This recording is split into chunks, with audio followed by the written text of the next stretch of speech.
I'm Dennis Anderson along with Julie Zenner, and here's what's coming up on Almanac North. One of the biggest drug dealers in Duluth has been nabbed, the latest in the statewide Operation Exile narcotics investigation. Tonight, in his own words, we remember Congressman Jim Obastar, laid to rest this week in Maryland at the age of 79. And find out about the Zenith Social Media Marketing Conference and how businesses are turning social media into profits. Yes, indeed. We've got these stories, the business news, and much more coming up on Almanac North.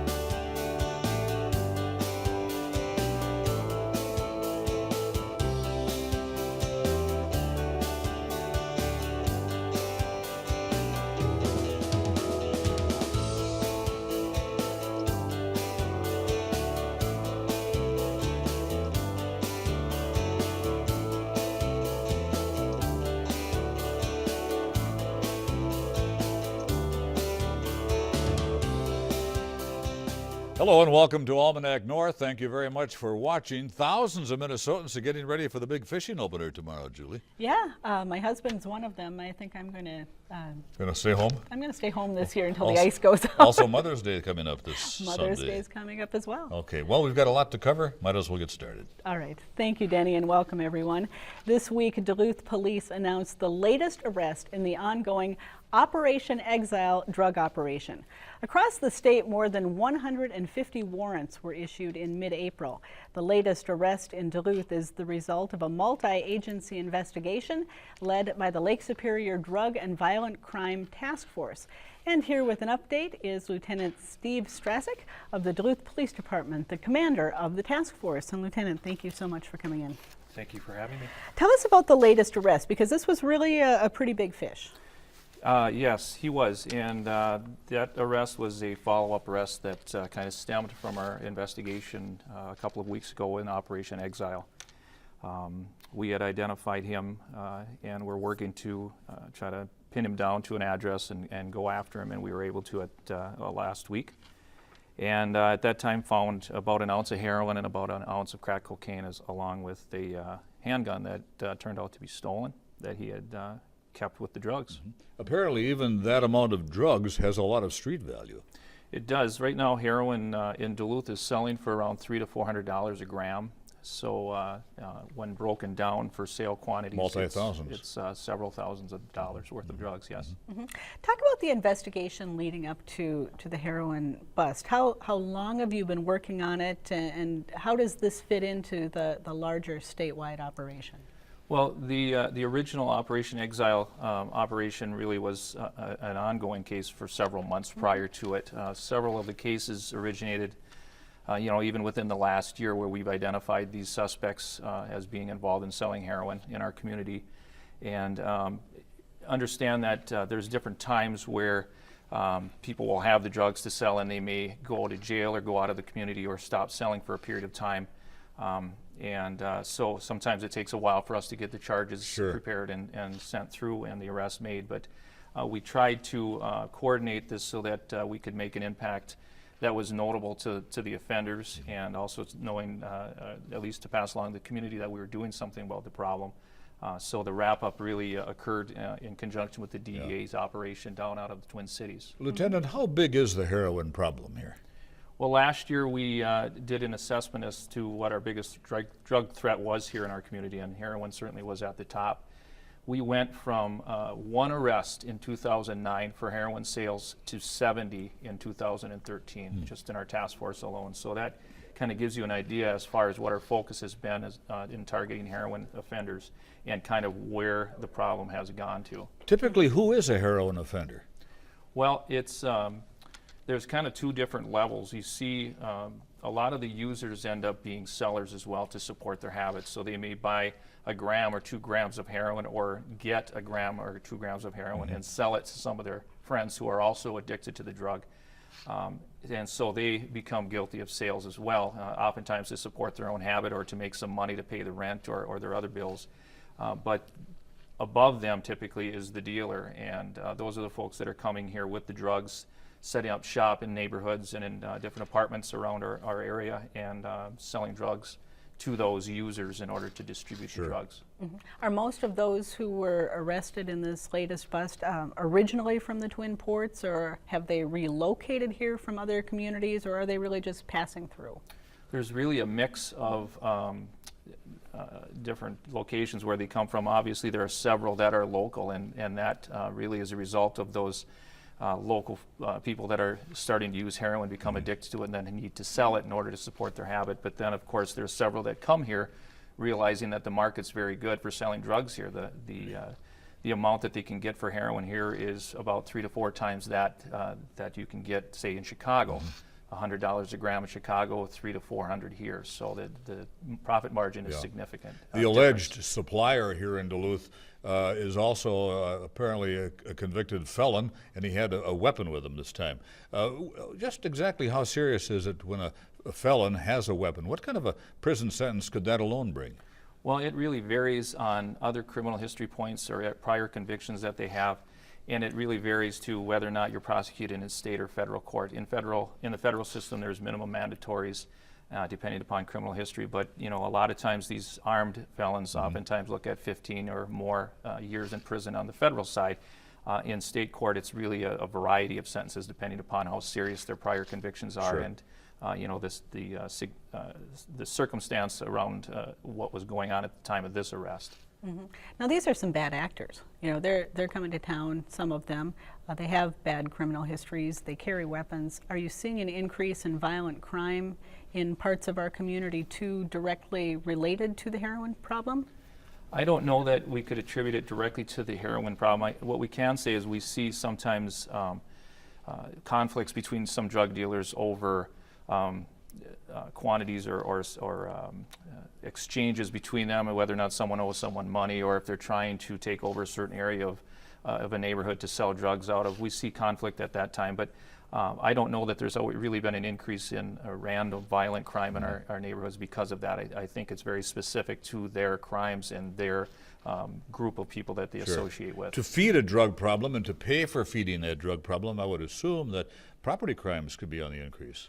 It is, although our statistics really are not showing a significant increase in property crimes. I think it's pretty much leveled out over the last several years, and that's consistent with our heroin increase over the use and arrests that have increased. But a lot of times the demographic that you're looking at as far as the user here, they oftentimes begin by victimizing their families. So they'll steal from family members. They may start doing some writing checks that belong to their parents, their brothers, their sisters, and oftentimes those crimes aren't necessarily reported to police. The family typically tries to handle that at first on their own and try to change things, but eventually that kind of morphs into a bigger problem. Has this large bust made an impact stopping or slowing the flow of heroin significantly into the community, or is it just finding other channels to get here?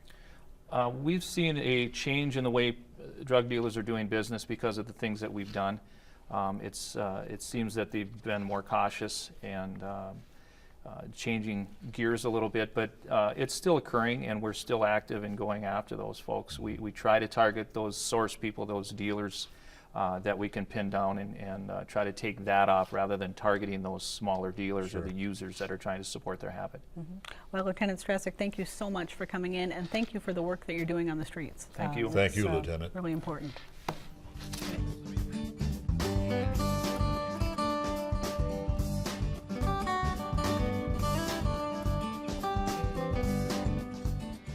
Now, let's dig into our news file archive for a look at what was making news 25 years ago this week. 5 years ago, Lakeview Drive was lined with majestic elms. Then most were afflicted with Dutch elm disease and cut down. But who wants a bare and bald street? Not these folks. They dug deep in their pockets and came up with enough green to buy 30 new trees. These trees cost $140 a piece. This morning, the project finally took root. The City Works Department came out and prepared the boulevard for the planting. You know, when a neighborhood like this comes together as organized as they've been and says, we want to help, we want to plant some trees. If we can dig the holes, you know, on behalf of the city and play a role in doing something like that to make it easier for them, we're more than happy to do that. Hey, dump right here, Tom. But those actually doing the dirty work were the Lakeview neighbors, as their T-shirts say, putting down roots in Duluth. I used to look at Lakeview Drive before I ever dreamed of living here, and the trees were an important part of it, and so we just wanted it to look like it used to look. Lakeview Drive is not the only Duluth neighborhood which lost many of its shade trees to Dutch elm disease, but it is the first initiating a plan like this to replace them, and residents here are challenging other Duluth neighborhoods to do the same. Julie Zenner, KDLH News.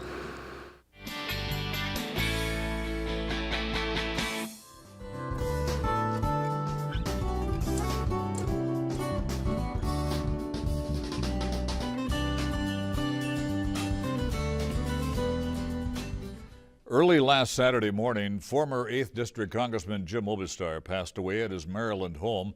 The Chisholm native rose from humble roots on the range to the U.S. House of Representatives, and he chaired the House Transportation Committee. Tributes have come in from all over since his death and burial this week.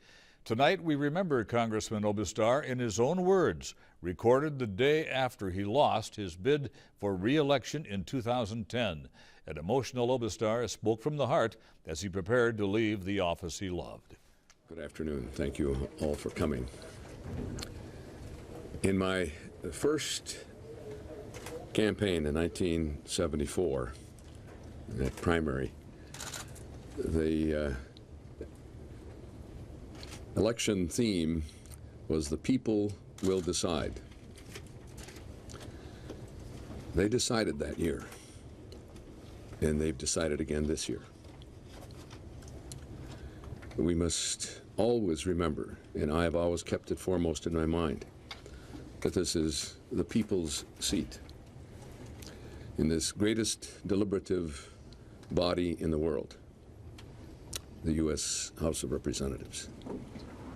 It's been an extraordinary honor and privilege to serve the disparate interests, the many different regions of this extraordinary congressional district, and the wonderful people, those who support you and those who, with dignity and respect, take an opposite view.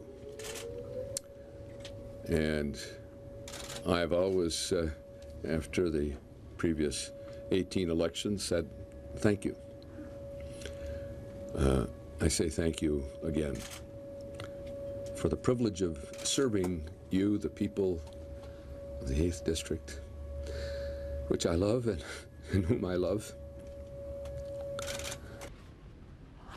People often ask, what's the bill that you're most proud of? What do you feel the greatest about? It was my second term in Congress. We had approved a cost of living adjustment for federal government retirees. And shortly after that bill was signed into law by President Ford, no, that was my first term, that's right. Second year, first term. I got a letter from a constituent in Two Harbors who said, I saw that Congress passed an increase in cost of living for federal retirees. I'm a federal retiree, but I didn't get one. I was a lighthouse keeper. And I searched the record and found that there were 174 retirees of the U.S. Lighthouse Service, which in 1939 was merged into the U.S. Coast Guard. But their retirement plan was kept separate. So Congress needed to enact separate legislation to provide those lighthouse keeper retirees with their justifiably earned and deserved cost of living adjustment. So I introduced the bill. I was on the Coast Guard subcommittee at the time, and We had no trouble moving the bill through subcommittee, full committee, through the House, through the Senate. Even though the Office of Management and Budget said it's going to cost $1 million, well, it cost many millions more for all the other retirees. And I was a little concerned President Ford might veto it, but he signed it. And so I sent the slip bill, as we call it, with my signature on it and the date of enactment by the President to the constituent in Two Harbors. And a few days later, received a letter that said, my husband was so grateful to get your letter and to know that this bill passed and that he would soon be receiving cost of living adjustment. But he died yesterday. But he died knowing that government could work for even only one person. If I can leave that legacy, if time will come back and look on those individual acts of personal relevance, I will be satisfied with my service. There is much more of which I am proud, much more for which I am grateful to have had the opportunity to accomplish, but I go in peace of mind and heart, but with sadness. I've loved the opportunity to serve the people of this district.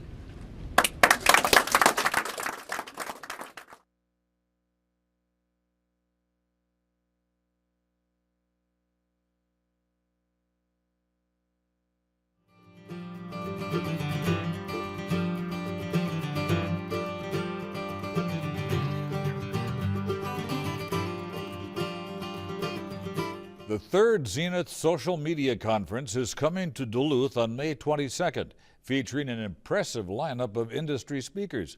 Hosted by Duluth's online marketing expert aimClear and the Duluth Chamber, it boasts a lineup comparable to those in much larger cities. It's designed for anyone looking to embrace and enhance the power of social media marketing. And joining us now to tell us more is Marty Weintraub. He is the founder of aimClear Online Marketing Agency. Welcome, Marty, and you have grown aimClear into really, truly one of the thought leaders in social media marketing. You've done it right here in Duluth, and you've done it worldwide. How did all this come about? I come from the same background as you do, Dennis, television, and over the years, the creative role I played in music and television made its way to different tables at the advertising agency, became interested in the internet. In 1995, did KDLH's first website, other CBS affiliates around the country, and actually it was an entree through television to the advertising agency. Now, Marty, many of our viewers didn't really grow up in this whole age of information technology, and so if you could kind of start with the basics. When we're talking about a conference for social media marketing, what exactly do you mean by that in pretty simple terms? Well, if you're a person and you have a Facebook account or a Twitter account or a YouTube account, you take pictures and you post things on walls, and everyone in your family and all your friends see it, and it's pretty cool because we share. In business, it takes on a different purpose, almost like public relations, where businesses make Facebook pages and businesses make YouTube pages and businesses make Twitter accounts, and they use it to share information about their business and all the classic kinds of information.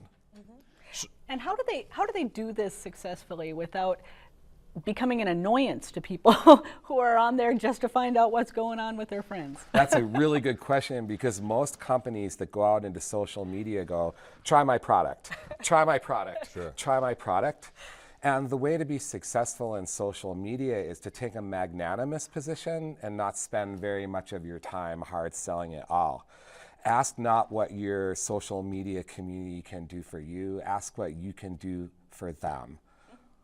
What about LinkedIn? You know, it's more of a professional business networking sort of a site versus Facebook. And I know when it first came online, I tended to use it as, maybe my online Rolodex. You've got everybody's information and what they're up to. How is that evolving to really be an effective way for businesses to communicate about their services and sell themselves? Well, first, having a database of all those millions, tens of millions of users on LinkedIn means if you're savvy in using the search functionality, you can find every nuclear physicist in mainstream Europe who speaks Russian. You can find every orthodontist that owns a small practice or every ski instructor that needs to buy chapstick. The ability to specify and profile and target for personal outreach and with ads such a specific business community is overwhelmingly powerful. You mentioned ads, Marty, so there is money to be made by companies using social media. Massive, massive, massive. People think that LinkedIn is the business platform and Facebook is not a business platform, but Facebook makes job title targeting available.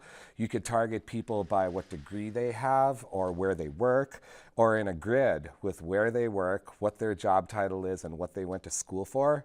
And unlike LinkedIn, there's other filters like interest. So if you're doing, say, employee recruiting for a company in Duluth, you can target people not just who have the educational and job title credentials, but they also love the North Woods or the Boundary Waters. And when a high level of customization in ads, there's a lot of money to be made. So if a company doesn't do something today online, are they being left in the dust?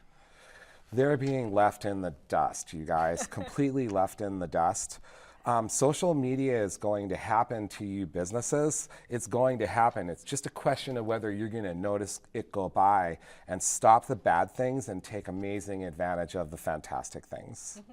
You mentioned the bad things because, of course, some businesses find that social media has cost them a lot in productivity because people are constantly, online looking at their Facebook, looking at Twitter, looking at things that they shouldn't be rather than working. Is there a way to kind of rein that in? Why do that? Why rein it in? Listen, if you take a business right here, the people who are most closely aligned with the message are right here. It's your employees, it's your vendors, it's the immediate community. And so if you want to amplify the essence of your business, it matters to my classmates and my mom and the other businesses I know in Duluth that we're friends, Julie. Like, we have a long relationship, right? So if I interact with you in social, you have visibility to a professional community that matters to you, even though we're interacting as friends, right? So in a company, a lot of times, unless you're dealing with secrecy or unless you're foolish enough to not have policies in place, oftentimes it's great to encourage your employees to use social media. You have a big conference coming up on May the 22nd. What's going to happen there, Marty? Well, first, Zenith is disproportionately large for the size of Duluth and more like something like Charlotte, North Carolina. Each year, aimClear gives to the Chamber of Commerce, working in partnership with the Chamber of Commerce, a conference that between 200 and 300 people will come to this year, many, many students. We bring in speakers who are on the national online social media marketing circuit, the same ones where if you invest and go to Sydney, Australia, or New York, or other cities to go to a conference that costs 6 or 7 times in some cases to do, you could see. And we put on a one-day national conference to empower local online marketers. Mm-hmm. Where is the local community in terms of social media marketing? Are they coming to this conference at the same level as the audience would be coming in some of these other communities where these folks are speaking? What's really cool about Zenith is that there are 3 tracks ranging from boot camp tracks to highly advanced tracks. So if you think that you should be involved in social media for your company or for yourself even, if you just want to know more about it, if you're a salesperson that wants an edge or a company that wants to know how to extend your marketing, there's something in this conference for everyone. You're saying really that social media is a must for every business.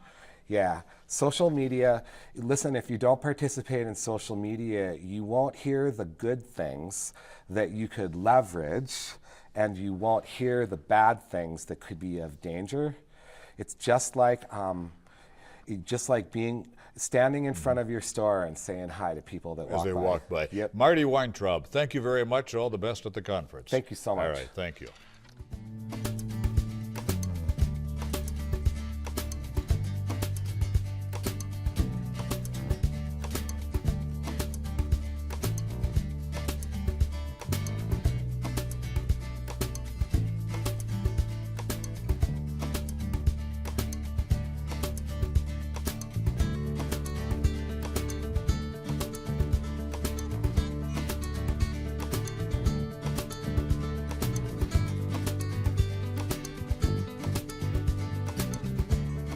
Well, it's time now for the week's business news from Business North.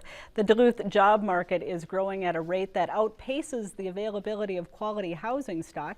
That's according to a new study commissioned by DETA and the Duluth Housing and Redevelopment Authority. The Workforce Housing Needs in Duluth study says the city's economy can support the development of 4,400 single or multi-family housing units. The study points to Duluth's large supply of older homes, contending many of them may not appeal to younger home buyers. It says the rental market is tight with a vacancy rate of 4.1%.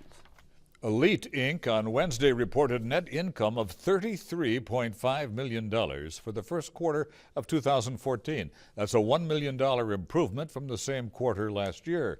Unseasonably cold weather increased electricity sales for the first quarter, which were 3% higher than the same period in 2013. In a conference call, Elite Chair Al Hudnick expressed optimism about the proposed Polymet non-ferrous mine, noting it would consume from 45 to 50 megawatts of power when operational. He also said Esser Steel Minnesota has revised its full production date to 2016. When Esser's iron ore processing operations go online, it would consume 110 megawatts. Hickory Tech shareholders approved a corporate name change for the Minnesota-based communications company at its annual meeting this week, ratifying Inventus Corporation as its new name. The approval follows the company's decision last fall to adopt Inventus as its primary service brand. The corporate name change was effective immediately, and the company will begin trading its stock as Inventus Corporation under the new NASDAQ ticker symbol ENVE. For more on the local economy, visit businessnorth.com. So if you have a comment, now's the time to call. Dial 218-788-2849 to leave a message. Or you can send us an email to almanacnorth@wdse.org. You can also visit the WDSE website for program schedules, updates on your favorite PBS shows, and news about your public TV station. And Julie, good luck to all the anglers on this opener weekend. May you find nothing but ice-free water and plenty of fish. And of course, happy Mother's Day to all the mothers out there. Absolutely. If you haven't gotten anything for your mother yet, she's Now's expecting the time. it. All right. For Julie and the crew at Almanac North, I'm Dennis Henderson. Have a great weekend. Good night, everybody, and be kind.